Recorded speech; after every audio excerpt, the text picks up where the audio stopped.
PUC ಓದುತ್ತಿದ್ದ ಇಬ್ಬರು ಬಾಲಕಿಯರು ನಾಪತ್ತೆಯಾಗಿ 2.5 ತಿಂಗಳು ಕಳೆದರೂ ಯಾವುದೇ ಸುಳಿವು ಸಿಗದೆ ಪೋಷಕರು ಕಂಗಾಲಾದ ಘಟನೆಯೊಂದು ಬೆಂಗಳೂರಿನ ವಿದ್ಯಾರಣ್ಯಪುರದಲ್ಲಿ ನಡೆದಿದೆ. ಸೆಕೆಂಡ್ ಪಿಯುಸಿ ಓದುತ್ತಿದ್ದ ತನಿಷ್ಕಾ ಹಾಗೂ ಆಕೆಯ ಜೂನಿಯರ್ ತೇಜಸ್ವಿನಿ ನಾಪತ್ತೆಯಾದ ಅಪ್ರಾಪ್ತೆಯರು. ಇವರಿಗಾಗಿ ಮುಂಬೈ, ಚೆನ್ನೈ, ಕೊಯಮತ್ತೂರು, ದೆಹಲಿ, ಕಾಶಿ, ಕೇರಳ, ಚಾಮರಾಜನಗರ, ಮೈಸೂರು ಸೇರಿದಂತೆ ಸುಮಾರು 100ಕ್ಕೂ ಹೆಚ್ಚು ಸ್ಥಳಗಳಲ್ಲಿ ಪೊಲೀಸರು ಹುಡುಕಾಟ ನಡೆಸಿದ್ದಾರೆ.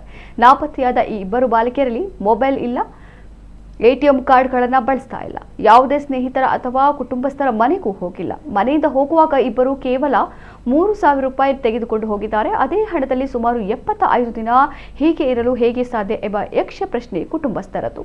ಕುಟುಂಬಸ್ಥರು ಕೊಟ್ಟ ಮಾಹಿತಿ ಆಧರಿಸಿಯೇ ಬಾಲಕಿಯರ ಎಲ್ಲಾ ಇಷ್ಟದ ಜಾಗಗಳಲ್ಲಿ ಪೊಲೀಸರು ಪತ್ತೆ ಕಾರ್ಯ ನಡೆಸಿದ್ದಾರೆ. ಆದರೆ ಯಾವುದೇ ಪ್ರಯೋಜನವಾಗಿಲ್ಲ. ರಾಜ್ಯದಲ್ಲಿ ಉಚಿತ ಬಸ್ ಪ್ರಯಾಣ ಇರೋದ್ರಿಂದ ಇವರು ಕೈಯಲ್ಲಿ ಆಧಾರ್ ಕಾರ್ಡ್ ಇದ್ದು ಸರ್ಕಾರಿ ಬಸ್ನಲ್ಲಿ ಉಚಿತ ಪ್ರಯಾಣ ಮಾಡಿರುವ ವಿಚಾರ ಬೆಳಕಿಗೆ ಬಂದಿದೆ.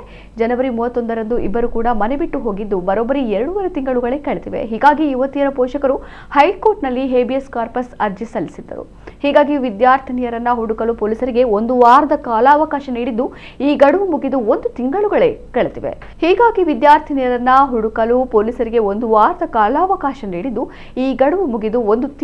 ಕಳೆದಿವೆ.